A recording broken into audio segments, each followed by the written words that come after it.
जी जनाब, कैसे हैं? यकीनन ठीक-ठाक होंगे। तो मैं लेकर आ चुकी हूँ पारस वाइल्ड फ्लावर्स मैन की 40 एपिसोड, जो बहुत ही मज़े की स्टोरी चेंजर और बहुत ज़्यादा मज़ेदार है। तो बिना टाइम ज़ाया किए मैं चलती हूँ किसकी तरफ। Let's start. आप कहाँ जा रहे हैं? हमायमा की नींद 11 बजे टूटी तो हातिब को ड्रेसिंग टेबल के सामने पहाड़ की तरह जमा खड़ा परफ्यूम हुद पर स्प्रे करता देखे वो मंदी मंदी आंखें खोले उठ बैठी।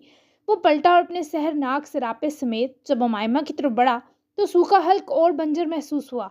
जब वो पास बैठा तो उमायमा को होश थामे रखने के लिए पलकें चिपकनी पड़ी और इस कदर पुरकशिश और हैंडसम लग रहा था। वाइट टी शर्ट के साथ ब्लैक जीन्स और ब्लैक सी जैकेट पहने, गले में लटकी एक खतरनाक साइन वाली चेन, जबकि पैर लॉफर्स में मुकीद वो सुनहरी आंखें बिना पूछे अगले का इनकाउंटर कर दिया करती थी। मेरे आज स्टिचेस खुलने हैं, पहले हॉस्पिटल फिर ग्लोमा में एक मीटिंग है, उसके बाद मिसबा मंसूर को देखने जाऊंगा। डॉक्टर ने कहा है उसकी कोमा से निकलने के चांस बढ़ रहे हैं। फिर टाइम मिला तो अपनी गर्लफ्रेंड से मिलने जाऊंगा। उमायमा की सोई सोई सोई आंखें, उसके जिस्म की मदहोश खुशबू, सभी हातिब को संजीदगी से निकाले आखिरी शरारत पर उकसा गए। गर्लफ्रेंड? वो अटकते हुए बोली, जैसे उसकी दुनिया इस हवाले पर डोल गई हो। हाँ, तुम तो मुझे इतनी लिफ्ट नहीं करवाती। मुझे कमी हो जाती है तो मिलना पड़ता है लड़कियों से। हातिब की गहरी आंखों के तिलिस्म से बेनियाज वो बस सदमे में गिरी थी। मीठी ब्राउन आंखें भीगने लगीं। तुम डांटोगी नहीं, लड़ोगी नहीं मुझे इस पर? अमायमा को चुपचाप देखते हातिब के अंदर फुदकते कीड़े ने ऊधम मचाया। आपने खुद कहा कमी हो जाती है, मैं क्या कहूँ अब? दर्द भरे लहजे में जैसे बोली, हातिब को झटका दे गई। तुम ये नहीं कह सकती थी कि मैं कमी पूरी कर दूंगी? तुम मुझे खुली इजाज़त दे दोगी लड़कियों के पास जाने की? हमायमा, तुम सच में ऐसा करोगी? हातिब की आवाज़ सदमे से दबी और हाथ हमायमा की कमर के गिर्द लिपट कर इसे अपने चेहरे के पास ले आया। मैं अच्छी नहीं हूं ना? वो ये जुमला बोल तो गई, पर हातिब ने जब उसकी सांसों के साथ संभलने के इख्तियार पर भी शदीद कब्जा जमाया तो उसकी जिस्म की रगों में अपनी जुनूनियत और गुस्से से खून जमा दिया। वो जब फड़फड़ाई तब हातिब ने इसे इंच दूर होने की इजाज़त दी। वो हामती आंखें फैलाए हातिब को देखने लगी। तुम अच्छी नहीं हो। तुम इतनी अच्छी हो कि पिछले 2 हफ्ते में मुझे ऐसा लगा कि मैं सच में नई जिंदगी जी रहा हूँ। सुबह उठकर तुम्हें देखना, रात सोते वक्त तुम्हारा ये चेहरा निहारना, तुम्हें जब भी दिल उदास या कमज़ोर पड़े अपने गले लगा लेना। जब जज्बात तलब बनकर जिस्म में आग बढ़ने लगे तो तुम्हारे जिस्म की खुशबू महसूस करके तुम्हें किस करना। ये इतनी अयाशियाँ गुनहगारों को, जहन्नमियों को नहीं मिलती। मुझे लगता है मैं दुनिया में जन्नत पा गया और तुम्हें फ़र्क ही नहीं पड़ेगा मेरे इधर उधर मुंह मारने पर। गुस्सा आ गया है मुझे। वो अब तक सांस बहाल ना कर सकी। हातिब के अल्फाज इसे भी आग का शोला बना गए। फजों हेजी दिल और ख्वास पर बारी पड़ने लगी। पड़ेगा? आप किसी और की तरफ जाकर देखें, मैं उसी वक्त मर जाऊंगी। ये सुनकर हातिब का गुस्सा बढ़ा हो, पर दिल में एक कमीनी सी राहत भी उतरी। और मैं जैसे तुम्हें मरने दूंगा ना? बेवकूफ़ लड़की, अपनी छोटी सी अकल में बस मेरे ख्याल रहने दो, समझी? जा रहा हूँ। ज़रा फासला समेटे वो उठ गया, पर अमायमा ने उसका खूबसूरत हाथ अपने मुलायम गर्म हाथ में शिद्दत से दबोच लिया। मिस करूंगी आपको। अमायमा की सांसें बहाल देखकर हातिब का दिल फिर से सुलगा और इस लड़की की जान निकालने की सोच आई, लेकिन वो खुद को जिससे संभालता था बेचारे का दुगना खून जल जाता। वो इतना अटैच हो चुका था कि अगर वो दिखाई ना देती तो हातिब का जिस्म दिल धुआं छोड़ने लगता। अगर ये कहा जाए कि अमायमा को अब तक हातिब से उसके ज़ख्म और खुद हातिब के एहतियात ने बचा रखा था तो ये गलत ना होगा। एम वाले प्यार से ज़्यादा अगर तुम मुझे के वाला प्यार करो, मैं जल्दी पिघल सकता हूँ। बाय। जनाब गर्दन इकड़ाकर हुक्म सादर किए, अपने जलवे और खुशबू समेट कर निकल गए। और मायमा पर इतनी नींद लेने के बावजूद भी खुमारी असर नो छा गई। उफ, गजबनाक था मायमा का लाज खाते चेहरा, हाथों में छुपाकर हंस पड़ना। जिम से निकलकर रुशाने वापस गाड़ी में आकर बैठी तो फ़ोन देखा, जहां शिजा की एक मिस कॉल थी। वर्कआउट और जुम्बा क्लास के बीच उसने फ़ोन को साइलेंट किया था, तभी देख ना सकी। फ़ौरन से कॉल बैक की। शिजा जो फिशी डोना बस अभी पहुंचकर तमाम मछलियों को खाना दे रही थी, रैक पर रखे फ़ोन के रिंगिंग पर पलटी और फ़ोन तक आई। शिजा मेरी जान, कहाँ हो? क्यों तुमसे बात नहीं हो पा रही? अभी सच्ची में कराची आने का सोचने पर मजबूर थी, अगर तुम अब भी कॉल ना करती। ना चाहते हुए भी रुशानी की आवाज़ सुनकर उसका जब्त सा बिखरने लगा। शिजा ने बहुत कोशिश की पर आंखें भीग सी गईं। बाजीगर के साथ फिशी डोना में भी काम बहुत बढ़ गया था, बस वहीं बिजी रही। मैं खुद आपको बहुत मिस कर रही थी। कैसी हैं आप? आपकी शादी कब तक हो रही है? बहुत मजबूत लहजे में भले शिजा ने जवाब दिया हो, پر روشانے اس کی آواز کی نمی بنا غور بھانپ گئی۔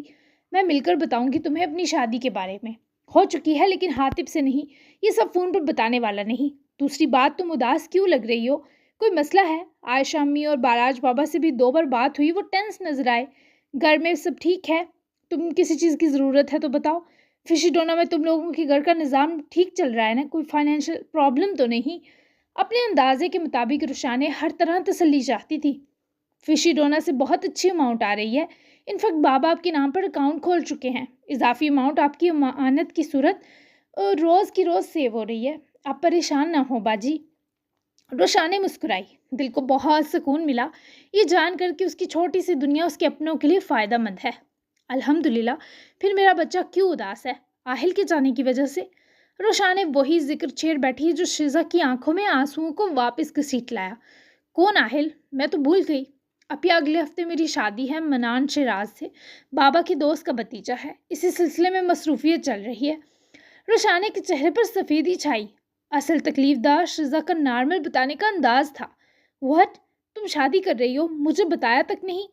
روشانے گاڑی کا ڈور کھولے باہر نکل آئی۔ سخت ذہنی تکلیف ہوئی یہ سن کر۔ شیزا مسکرا دی۔ آپ نے بھی تو نہیں بتایا۔ سمجھ لیں مجھے بھی یہ سب فون پر بتانا مناسب نہیں لگا۔ اب یہ کسٹمر آیا ہے، میں ذرا دیکھ لوں، پھر بات ہوگی۔ شیزا نے جلدی سے کہہ کر رابطہ توڑا، جبکہ روشانے کی آنکھوں میں جمع تیرگی تو کم تکلیف کی عکاس تھی۔ اس طرف تو شیزا بالاج کا سانس باری ہو گیا تھا۔ شیزا کی شادی آہل کیسے برداشت کرے گا؟ او میرے خدا، مجھے ہاشم انکل سے بات کرنی ہوگی۔ وہ جلدی سے گاڑی میں بیٹھی۔ اس کی اگلی منزل ہاشم مقدام کا ریزورٹ آفس تھا۔ وہ تیزی سے گاڑی پارک کرتی اندر بڑھی۔ اسے ان کی تلاش میں زیادہ تردد نہ کرنا پڑا، اسے ہاشم بابا کے آفس تک جلد پہنچا دیا گیا۔ آپ جانتے ہیں شیزا کی شادی ہو رہی ہے اگلے ہفتے، پلیز کچھ کریں، آہل بہت پیار کرتا ہے اس سے، اور شیزا بھی۔ مجھے تکلیف میں محسوس ہوئی، پلیز ہاشم بابا ان کے لیے کچھ کریں ورنہ آپ کو ان کی آہ نہ لگ جائے، پلیز۔ وہ جو کچھ فائلز کی گردانی میں مصروف تھے، توجہ بھرپور انداز میں میز کے پاس آ رکتی روشانے پر دی، جو ہاتھ میز پر رکھے ان کی طرف جھکتی سخت کرب کا شکار تھی۔ شیزا کی شادی اگر طے ہو چکی ہے تو تمہیں سمجھ جانا چاہیے روشانے کہ وہ آہل سے پیار نہیں کرتی، کچھ تو کرتی وہ بھی اگر اسے آہل پسند ہوتا۔ سو اب آہل کے جذبات ایک طرفہ ہوئے، میں اپنے بیٹے کو ایسے جذبات کے لیے کسی دلدل میں نہیں دھسا سکتا۔ تم مجھ سے جان بھی مانگ سکتی ہو پر یہ نہیں، یہ واحد معاملہ ہے جس میں نہ تمہاری سنی جائے گی نہ پری کی۔ جا کر آہل کو بتاؤ اور سمجھاؤ کہ اس ہناس کے شہر سے نکلے، پرسوں اس کی نیوزی لینڈ روانگی ہے۔ وہ شیڈو کے بے رحم دل سے واقف تھی، پر اتنا پتھر ہوگا اس کا اندازہ نہ تھا۔ روشانے نے ہاتھ ہٹائے، وہ اٹھ کھڑی ہوئی، آنکھوں میں ٹوٹے مان کی کرچیاں تھیں۔ اگر پارس آپ کو کہیں پھر بھی نہیں سنیں گے؟ ایک آخری موہوم آس لیے روشانے نے سوال کیا، جو ہاشم کی آنکھوں میں سرخی اتار لایا۔ نہیں، وہ منہ پھیر گئے۔ اب سمجھے اپنے بیٹے کو قربان کرنے کی اہلیت کیسے آئی آپ میں؟ ہاں، آپ تو بہت مضبوط دل کے ہیں شیڈو۔ آہل کے معصوم جذبات آپ ایک چھوٹی سی ضد کی بھینٹ چڑھا کر اس کے کسی سکھ کو دیکھنے کی امید بھی مت رکھیے گا۔ وہ بہت پیور اور معصوم روح ہے، بکھر جائے گا۔ خیر، جیسے آپ کی مرضی۔ میں آہل کو بتا دوں گی کہ اس کی آپو سے دیے وعدے اور یقین میں بری طرح فیل ہو گئی۔ تھینک یو ہاشم مقدام، میری آنکھیں کھولنے کے لیے۔ سخت مایوس ہوتی وہ یہ سب کہے بنا جواب سنے وہاں سے چلی گئی، جبکہ ہاشم کا سکون بھی تباہ کر گئی۔ وہ باہر آئی تو عذاب پر بے شمار تھکن محسوس ہوئی۔ آہل، میرے پیارے بھائی، مجھے معاف کر دینا۔ خود کلامی میں ڈیر سی اذیت لیے وہ گاڑی میں سوار ہوئی۔ جب تک پیلس پہنچی، پریسا نے اس کا امائمہ اور آہل تینوں کا ناشتہ لگوا دیا تھا۔ امائمہ بھی لیٹ اٹھی تھی، روشانے کو بھی فریش ہونا تھا، پھر بھی وہ ناشتہ کرتی تھی۔ میری جان بہت فریش لگ رہی ہے۔ ناشتے کی میز پر بیٹھی امائمہ کو دیکھتے ہی روشانے نے عقب سے اس کو حصار کر گال چومی۔ امائمہ کی آنکھیں مزید چمکی۔ جی اپیا، اب درد نہیں ہے تو مجھے اچھا لگ رہا ہے۔ آپ نے میرے ایڈمیشن کا کچھ سوچا؟ روشانے اس کے ساتھ ہی کرسی سنبھالے بیٹھی۔ جی میری جان، تمہارے 1 ویک تک سٹیچز کھل جائیں گے، پھر میں تمہارا ایڈمیشن فارم لے آؤں گی۔ ابھی کچھ دن مزید بس ریسٹ کرو، لاڈ اٹھواؤ اور پینٹنگ کرو بس۔ حاتب کی بھی پرمیشن لے لو، کیونکہ وہ تمہارا ہسبینڈ، سو تم سے جڑی ہر چیز اس کے علم میں ہونی چاہیے۔ وہ اپیا کی تاکید پر فرما برداری اور مسرت سمیت مسکائی۔ حاتب کے سٹیچز آج کھلنے والے تھے کیونکہ اس کا زخم ریکور ہو چکا تھا، مگر امائمہ کے دوبارہ لگائے گئے سٹیچز کی وجہ سے ڈاکٹر ہمدان نے 1 ویک مزید دیا تھا۔ ٹھیک ہے اپیا، रुशा ने उसका हाथ अपने हाथ में लेकर चूमती मुस्कुराई। चलो मैं फ्रेश होकर आती हूँ, फिर नाश्ता करते हैं। रुशाने ने इजाज़त ली और अपना फ़ोन उठाती उठकर अपने रूम की तरफ बढ़ी। जाते जाते नज़र आहिल पर गई, जो थोड़ी देर पहले ही आया था और मैट्रेस पर बैठा अपना नया लैपटॉप चेक कर रहा था। जब रुशा ने उसके रूम का खुला दरवाज़ा मुकम्मल खोलती अंदर झांकी, आहिल! वो फ़ौरन से लैपटॉप से नज़रें हटाकर रुशाने को देखने लगा, जो उदास सी अंदर चली आई। शिज़ा तुम्हें नहीं दे सकती, आई एम सॉरी, उसकी शादी हो रही है। आहिल ने लैपटॉप किसी फालतू चीज़ की तरह मैट्रेस की सतह पर फेंका और उठकर रुशाने के रूबरू आ रुका। वेट, क्या कहा आपने? उसकी शादी हो रही है, लेकिन वो तो मेरे साथ होनी थी। उसकी शादी कैसे हो सकती है आपू? वो मेरी मोहब्बत है तो बीवी किसी और? नो, मैं अभी पूछता हूँ कि किस किस्म का बेहुदा मजाक है। आहिल कैसे बदहवास रद्द अमल की रुशाने को उम्मीद थी, पर वो इस कदर तकलीफ में मुब्तला होगा इसका अंदाज़ा न था। रुशाने ने उसके हाथ से उसका फ़ोन झपट लिया। तुम्हें समझ नहीं आ रहा, उसकी शादी फिक्स्ड हो गई है, अब कॉल करने का क्या फ़ायदा है? रुशाने की आवाज़ में अफसोस था। आहिल ने रुशाने की बाजू दबोचकर बेदर्दी से उसके हाथ से अपना फ़ोन वापस खींचा। शादी टूट भी सकती है, मुझे उससे बात करनी होगी। रुशाने तो उसकी वहशी अंदाज पर थम गई। जो फ़ोन लिए शिज़ा का नंबर मिला था, फ़ोन कान से लगाए, दूसरे हाथ की उंगलियां सर में घुसाए बेकरारी से यहाँ वहाँ टहलने लगा, जैसे रुकी सांस बस शिज़ा की आवाज़ सुनकर बहाल होगी। वो जो रो रो कर दिल हल्का करके वापस डीट बनी कस्टमर के साथ मुस्कुरा रही थी, हाथ में पकड़े फ़ोन पर आहिल नाम देखकर उसके रोंगटे खड़े हो गए। वो जल्दी से पलट कर वापस काउंटर पर आई और फ़ोन सामने रखा। आहिल कॉल्स पर कॉल्स कर रहा था। रुशाने मजीद ये सब ना देख सकी और कमरे से चली गई, पर आहिल की अजियत में कमी ना हुई। मुझे उनकी एक कॉल ले लेनी चाहिए ताकि वो मामला जो शुरू ही नहीं हुआ जड़ से ख़त्म हो जाए। जिंदगी भर की हिम्मत जमा किए शिजा ने कॉल रिसीव कर ली और वहीं बैक साइड बने काउच सिटिंग एरिया की तरफ जा बैठी, क्योंकि दर हकीकत टांगें कांप रही थी। जी आहिल मुकदाम, कैसे कॉल किया आपने? फ़ोन उठाकर वो अजनबियत भरे सर्द लहजे में बोली। आहिल को सांस आया। तुमने वादा किया था मेरा इंतज़ार करोगी शिजा। आहिल की आवाज़ में हुक, नमी, हिजन और आतिश साथ उतर आई। मैंने ये भी कहा था मेरे वालिदैन का मुझ पर सबसे ज़्यादा हक है। एक हफ्ते बाद शादी है मेरी, अब आपको आने की ज़रूरत नहीं। वो सितमगर बन गई। ऐसे अल्फाज जिसे कहते कर्ब गिर रहा था। सोचा ही नहीं कि आहिल पर कैसे कहर तोड़ेंगे। मैं बर्बाद कर दूंगा तुम्हारी इज़वाजी ज़िंदगी। वो गुस्से से फट पड़ा। वो फीका सा हंसी। मैं आपकी इस फैसले की तहे दिल से इज्जत करूंगी। बर्बाद लड़की का आबाद कर वैसे भी उसे कुछ सूट नहीं करेगा। वो आंखें भिगो लेती काल काटने लगी, पर दिल के हाथों रुक गई कि आहिल का जवाब सुन ले। शिजा, मेरे साथ ऐसा मत करो। मैं आज ही बाबा को मना लूँगा, उनसे वजह पूछूंगा क्यों वो ज़िद पर रहे हैं। मैं कहूँगा मुझसे सब ले लें, न्यूजीलैंड जाने का ख्वाब तक। बस मुझे मेरी शिजा दे दें। तुम मुझे बस एक दिन दे दो। इस आदमी के बारे सोचना मत। तुम मेरी बीवी बनने के लिए दुनिया में आई हो। मैं बर्दाश्त नहीं कर सकता तुम्हें किसी और के साथ। वो पछता रही थी क्यों उसका जवाब सुनने की ख्वाहिश की। वो तो पैरों और दिल तक जंजीर डालने पर उतर आया था। आपके बाबा ने मेरे बाबा की पता नहीं क्यों इंसल्ट की है, ये मुझसे भी बर्दाश्त नहीं हुआ। मैं बाबा को हर्ट नहीं कर सकती आहिल। उनकी ज़ुबान का पास रखना मेरा वलीन फ़र्ज़ है। आप अपने बाबा को तंग ना करें। मुझे अच्छा नहीं लगेगा कि मेरे लिए आप किसी की मिन्नत करें, किसी के आगे झुकें। जाकर अपने ख्वाब पूरे करें। मुझसे बहुत अच्छी और बेहतर मिल जाएगी आपको। वो इसे समझाने लगी, क्योंकि शिजा ने तो हालात से समझौता कर लिया था, लेकिन आहिल में ऐसा सब्र होना नामुमकिन था। मेरा अब सबसे बड़ा ख्वाब तुम हो। शिजा, एक दिन दे दो प्लीज़। मैं तुम्हारे लिए झुकने पर राज़ी हूँ। तुम किसी और की हो गई तो मेरा सर वैसे भी कभी नहीं उठ सकेगा। वो उसकी तकलीफ़ पर पिघल सी गई। उम्मीद मिली जैसे वो सब ठीक कर देगा। और अगर आप भी ना मना सके, बहुत आस से वो सरगोशी की तरह बोली, तो समझ जाना आहिल मर गया। आहिल की आवाज़ बारी पड़ी तो शिजा का दिल, प्लीज़ आहिल, वो सख्त कर्ब के संग बोली। मुझे नहीं था पता यूँ फ़ोन पर कहूँगा। बहुत खूबसूरत तरीके से तुम्हें प्रपोज़ करना चाहता था। मम्मी पापा की इजाज़त के बाद था कि तुम्हारी हाँ मिलते ही तुम्हें लम्हा लगाए बिना अपना बना लेता, लेकिन सब स्पॉइल हो गया। Shiza, I love you so much. Please किसी की मत होना। शिजा की आंखों से वैसे ही आंसू बह रहे थे, पर यूँ आहिल के झाड़ने से फूट फूट कर रुला दिया। वो खुद भी तो बच्चों की तरह तड़प रहा था। कल आपकी कॉल का वेट करूं? बहुत देर बाद वो कुछ बोल सकी। हाँ, वो भी बस यही कह सका। और अगर आपके पापा ना माने, वो अभी भी डरी हुई थी, तो तुम समझ जाना आहिल मुकदाम अपनी मोहब्बत समेत किसी कब्र में दफन हो गया है। तुम भी हो जाना बाबा की इज्जत पर कुर्बान। वो मायूसी से कॉल बंद करने लगा। जब शीजा की बारी हिचकी पर उसका हाथ थमा। I love you too Aahil, वो जल्दी से बोलकर कॉल काट गई और आहिल ने फ़ोन कान से हटाए फीकी से स्माइल दी। ये समझती है मुझे पता नहीं है, तुम्हारी मोहब्बत से ही तो मुझे मोहब्बत हुई है शीजा, और तुम पर मेरे सिवा किसी का कोई हक नहीं। मुझे बाबा से भी बात करनी होगी कि क्यों वो मुझे सज़ा नहीं दे रहे। सारे काम पर से पुश डालकर इस वक्त आहिल के लिए बस यही मामला ज़िंदगी और मौत का मसला बन चुका था। नाश्ते के वक्त मोहिनी को कुछ एब्डोमिनल स्वेलिंग पेन हो गया तो आसिया ने इसे मेडिसिन देकर रेस्ट करने का कहा, जबकि नाश्ते में खुद आबेल को कंपनी दी। केक मोहिनी ने बनाया तो अच्छा था, पर उसकी तकलीफ़ महसूस करते आबेल ने एक बाइट लेकर हाथ पीछे कर दिया। दोबारा मत कहिएगा उससे शादी कर लूँ मामा, क्योंकि वो तकलीफ़ के बिना बस जी ले यही काफ़ी है उसके लिए। वो उठे तो बताइएगा, उससे आउटिंग का प्रॉमिस किया था।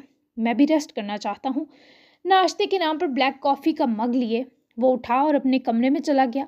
आसिया ने भी मेड को कहकर बर्तन समेटवाए और मोहिनी को देखने बढ़ी, जब वो दर्द कम होते ही चेंज करके कमरे से इसी वक्त बाहर निकल रही थी। तुम क्यों उठी मेरा बच्चा, रेस्ट करो, आ जाओ। आसिया ने उसको हिसार में लिए वापस रूम में जाते कहा, पर वो बहुत बेचैन थी। आसिया मामा, उन्होंने केक खाया? मोहिनी ने बेताबी से चेहरा घुमाकर पूछा। हाँ, टेस्ट किया। कुछ देर सो जाओ, उठोगी फिर उसके साथ घूमने जाना, वो भी सोने गया है। आसिया ने उसकी तशफ़ी करवाई, पर टेस्ट पर मोहिनी का गुलाब चेहरा मुरझा गया। बस टेस्ट, क्या उनको पसंद नहीं आया? आसिया ने इसे मैट्रेस पर आराम से बिठाया, पर वो बहुत ज़्यादा उदास थी। आया है, वरना टेस्ट किया बाइट भी मुंह से बाहर निकाल देता। दर्द कम हुआ कुछ? वो मुस्कुराकर पास ही बैठी उसके पेट पर हल्का सा हाथ रखकर फिक्रमंदी से पूछने लगी। जी बहुत कम है, मैं उनके पास जा सकती हूँ, उनसे बातें कर लूँ थोड़ी सी। मोहिनी की हसरत तकते आसिया का दिल दुखा, अजीब सी कश्मकश में जो थी। पर वो तो सोने गया है मोहिनी। आसिया ने उसके बालों को प्यार से सहलाते अपने बेटे की आसानी चाहिए, जो मोहिनी से फरार की जिद पर ही बेहतर था। पर मैं इनसे बातें करना चाहती हूँ, वो मेरे फ्रेंड हैं और मुझे मेरे फ्रेंड की ज़रूरत है। मैं बस थोड़ी सी देर बात करूँगी, या ऐसा करती हूँ मैं उनके पास जाकर ही सो जाती हूँ। वो यकदम ही उठी तो आसिया के चेहरे की रंगत बदली। वो मोहिनी को ना समझ नहीं समझी थी। मोहिनी, तुम उसके पास नहीं सो सकती बच्चे, मैं सो जाती हूँ तुम्हारे पास। आसिया ने उसका चेहरा हाथों में भरे प्यार से समझाया। अब गलत समझ रही हैं आसिया मामा, मैं और वो अच्छे फ्रेंड्स हैं। मैं उनको लेकर कभी ऐसा वैसा नहीं सोच सकती। मैंने तौबा कर ली है, वो भी मुझे सिर्फ मोहिनी ही समझते हैं, अपनी दोस्त। मोहिनी ने आसिया का गुरेज महसूस किया तो फ़ौरन सफाई दी, मगर आसिया अच्छे से आबेल की कंडीशन बांट चुकी थी, भले फिर वो जितना जुटलाए। ओके मेरा बच्चा, जाओ। आसिया इस वक्त ना इससे समझ पाई ना अपने हद से समझा पाई, और वो इजाज़त मिलते ही वापस गुलाब सी खिल उठते कमरे से चली गई। कॉफ़ी वापस ही वैसे ही साइड टेबल रखे वो चेहरे पर तकिया दबाए आकर सोने लेट गया, पर बंद आंखों के पार उसकी दुनिया बेदार थी। अब तो खुली आंखों के सामने भी ख्वाहिशें नाचती महसूस हो रही थी। मोहना।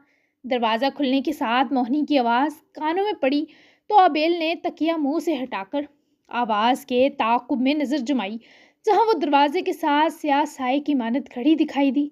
तुम्हारा दर्द ठीक हो गया, जो ऐसे चल फिर रही हो? आराम क्यों नहीं है तुम्हारी जान को? वो बरहम हुआ तो मोहिनी उसके कमरे को देखती मुस्कुराकर उसके पास आ रुकी, जहाँ वो किनारे से थोड़ा हट कर लेटा था। मैं केक का रिव्यू लेने आई थी। अब कितने तेज़ हैं, खा भी लिया और एक लफ्ज़ कहे बिना आ गए इधर। चलें बताएं कैसा था। मोहिनी ने लाड से शिकवा करते इसी किनारे छोड़ी जगह आबेल के पास ही बैठ जाते। इस बार भी आबेल को बस सरसरी देखा। उसे याद था आबेल ने उसे सख्ती से उसके चेहरे की तरफ देखकर बात करने से मना किया था। ईगल ने ज़रा तकिया सर के पीछे रखते सर ऊंचा करे मुस्कुराकर अपनी गलती तस्लीम करते तायीद की। अच्छा था, मैं केक लवर नहीं, तो रिव्यू यही है कि आइंदा बनाओ तो थोड़ा कम बनाना, लाइक कप केक। वो शरारत से बोला तो मोहिनी हंस दी, क्योंकि आबेल इसे इनडायरेक्ट केक ना बनाने की हिदायत कर रहा था। ओके, कोई खास फ्लेवर पसंद है तो बता दें, अगली बार वो बना लूँगी। मोहिनी इस बार से देखने से खुद को रोक ना सकी। लेमन, लेकिन बेकिंग खतरनाक है, एहतियात ना करो तो हाथ भी जल सकता है। वो इसे नरमी से अकेले ऐसे काम करने से रोकते बोला, नहीं जलता, बाबा और पारस ने मुझे बेकिंग का तरीका बताया हुआ है कि कैसे एहतियात बरतनी है। کل میں پکا لیمن فلیور کپ کیک بناؤں گی آپ کے لیے۔ موہنی کی زندگی اپنی ترجیحات سمیت بدل گئی تھی، ورنہ جو اٹھ کر پانی نہ پیتی ہو وہ اتنا سب کرنے کا کبھی نہ سوچتی۔ ٹھیک ہے، اب جا کر ریسٹ کرو، شام میں گھومنے چلتے ہیں، ڈنر بھی باہر کرواؤں گا تمہیں۔ آبیل مزید اس کا پاس بیٹھنا دونوں کے لیے سیو نہیں سمجھ رہا تھا، پر موہنی کو اس سے باتیں کر کے بہت اچھا لگ رہا تھا اور وہ اپنے اکیلے اداس کمرے میں بھی نہیں جانا چاہتی تھی۔ میں آپ کے پاس سو جاؤں موہنا، پکا پرامس، تنگ نہیں کروں گی آپ کو۔ اس کی آواز کے ساتھ وہ اس کے لہجے کے اسرار کو محسوس کرتا ابھی سر ہلا ہی پایا تھا کہ وہ اس کے پاس ہی بیٹھے اس سے فوراً لیٹی، پھر گھبراہٹ پر کروٹ آبیل کی طرف بدلی۔ وہ اسے ایسے ہی دیکھتا تھا جیسے کوئی چیز محسوس کی جاتی ہے۔ میں تھوڑا تنگ کر لوں اچھے والا؟ موہنی کے دوبارہ سوال پر آبیل اسحاق نہ سمجھی کی کیفیت میں بھی سر ہلانے ہی لگا کہ وہ سر تکیے سے اٹھا کر اس کے سینے پر رکھ گئی۔ وہ دل دھڑکا جسے دھڑکنا بھول گیا تھا، اور صرف سر اس کے سینے پر نہ رکھا بلکہ اپنا ہاتھ آبیل کی طرف بے تکلفی سے لپیٹ گئی۔ آپ کو دیکھ کر اور سوچ کر مجھے اچھے خیال آتے ہیں موہنا، میں آپ کو کبھی بھی دور نہیں جانے دوں گی۔ ملائم سرگوشی کرے بہت تو آنکھیں موند گئی، پر آبیل اسحاق کی دنیا نیند سے جاگ گئی۔ وہ اس کے ہاتھ کو ہٹانے کے لیے اس کے ہاتھ کو اپنی کمر سے پکڑ کر پرے کرنے لگا، مگر وہ مزید زور سے لپٹ گئی۔ اف موہنی، نہ سمجھ لڑکی! موہنی، تم ایسے نہیں کر سکتی گڑیا، یہ اچھی بات نہیں، دیکھو میں انکمفرٹیبل ہو رہا ہوں۔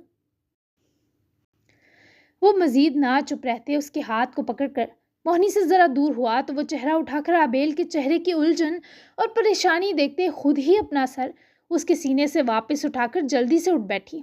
نہیں، آپ کمفرٹیبل نہیں تو میں جا رہی ہوں موہنا، پلیز آپ ایسے گندے منہ نہ بنائیں اریٹیشن والے۔ مجھے خیال کرنا چاہیے کہ آپ تھکے ہوں گے، آپ سو کر اٹھ جائیں، پھر ہم باہر چلتے ہیں، میں تب تک اپنی کلاسز لے لیتی ہوں۔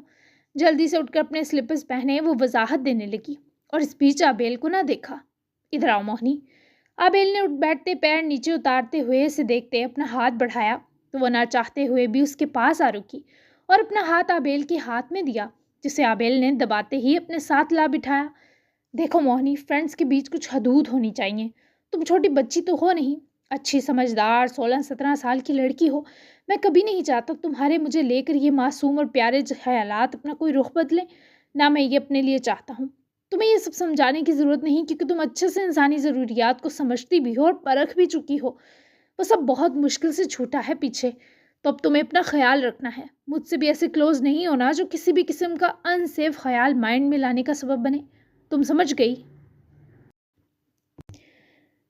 وہ اس کے ہاتھ کو دباتا اسے بہت اوپن طریقے سے سب کہہ رہا تھا، اور موہنی نے فوراً سے سر ہلاتے مسکرا کر جب آبیل کو دیکھا، وہ آنکھیں اس پر سے ہٹا کر موہنی کے ہاتھ پر ڈال گیا۔ اگر کبھی میرے یا آپ کے خیالات بدلتے ہیں تو آپ مجھ سے میرج کر لینا، اس میں کیا ہے موہنا؟ وہ اسے واپس دیکھنے پر مجبور ہوا، بہت شدت سے آج وہ چہرہ دیکھنے کی تمنا دل میں سلگی۔ میرج بہت بڑی چیز ہے، تم نہ سمجھ ہو ابھی، میں چاہتا ہوں تم جب تک جیو بے فکر اور آزاد رہ کر جیو۔ آبیل نے اس بار نظریں سامنے غیر مرئی نقطے پر جما کر سپاٹ لہجہ اپنایا۔ ہم وہ سب گندا نہیں کریں گے نا، ہم اچھی والی کس حق والی میرج کر لیں گے جسے فینٹیسی لو سٹوریز میں دکھاتے ہیں۔ موہنی کے ایسے جواب پر آبیل کا دماغ سے چکرایا، دل تو اسے سخت ڈانٹنے کا کیا، پر اس کی کنڈیشن پر رحم آ گیا۔ تم اپنی ہی بات سے پھر رہی ہو، انسان میں ایک وقار ہونا چاہیے، اپنے کہے پر قائم رہنے کی ہمت ہونی چاہیے۔ Very bad Mohini. وہ اس کے ناراض ہونے پر فوراً سے آبیل کا پھیرا چہرہ اپنی طرف گھما گئی۔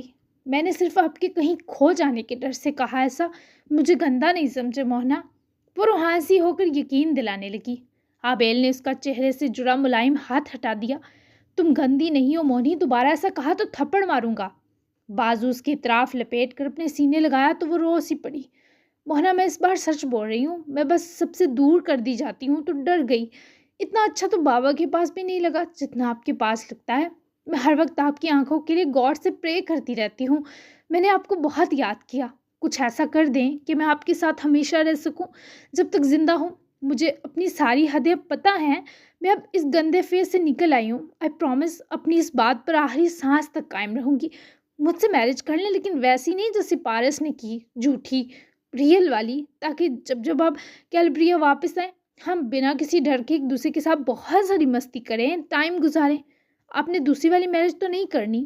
آپ کی ماما نے بتایا آپ نے کسی کو لفٹ نہیں کرائی آج تک، تو یہ اسپیشل میرج ہی صحیح، کیوٹ والی. ہم کس کو بھی نکال دیں گے, وہ بھی اچھی نہیں ہوتی. ہم بس ایک دوسرے کا ہاتھ پکڑ کر ایک دوسرے کا ساتھ دینے والے ہسبینڈ وائف بن جاتے ہیں. بتائیں مجھے, کیا اس کے بعد بھی مونی کا وقار گرا ہوا ہے؟ آبیل کے دماغ میں اس وقت مونی کی گفتگو دھماکے کر رہی تھی.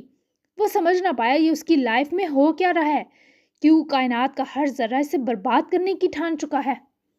مونی اس پر پھر بات کریں گے, ابھی تم جاؤ. آبیل کے سرد لہجے پر وہ سچ میں ڈری تو کوئی اعتراض نہ کیے اٹھ کھڑی ہوئی. اوکے, جا رہی ہوں, مجھے آپ کے آنسر کا انتظار ہے. وہ سرگوشی سے بھی مدھم آواز میں بولی اور جلدی سے اس کے روم سے نکل گئی. آبیل نے اس کے اوجل ہوتے ہی نظر دروازے پر ڈالی اور وہیں سر پیچھے کو گراتے گرا اور آنکھیں مونتے ہی واپس تکیہ کھینچ کر چہرے پر کر لیا, کیونکہ ابھی وہ سخت غصے اور اذیت میں تھا کہ خود کو نارمل کرنے کی شدید ضرورت محسوس ہو رہی تھی. اور ستم کے آبیل اسحاق کو اس وقت اپنا آپ قابل ترس اور نفرت ایک ساتھ محسوس ہو رہا تھا.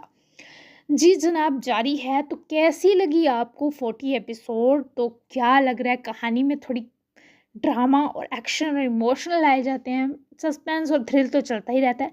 اور یہ جو آپ کو ہے نا, یہ ایک دو میسج میں نے پڑھے تھے کہ یہ کیا نام ہے اس کا, فریدون کا, بتائیں کہ وہ کیا سوچ رہا ہے. تو صبر کریں, تحمل رکھیں, بہت کچھ کر رہا ہے وہ, اور وہ ایک دم بتاؤں گی, ڈونٹ وری. ابھی بس ایکشن تھرل شروع ہونے والا ہے, آگے تھوڑی سی تسلی رکھ لیں. یہ بس تھوڑا میلو ڈرامہ ختم ہو لے, پھر آگے سے وہی اسٹارٹ ہوگا.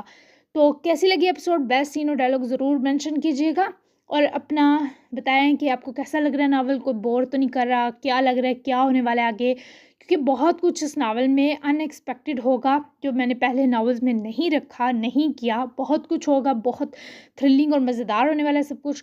تو اپنا ریویو لازمی دیں, چینل سبسکرائب کریں, ویڈیو کو لائک شیئر ضرور کریں. ملتے ہیں ہم 41 ایپیسوڈ میں, تب تک کے لیے اللہ حافظ.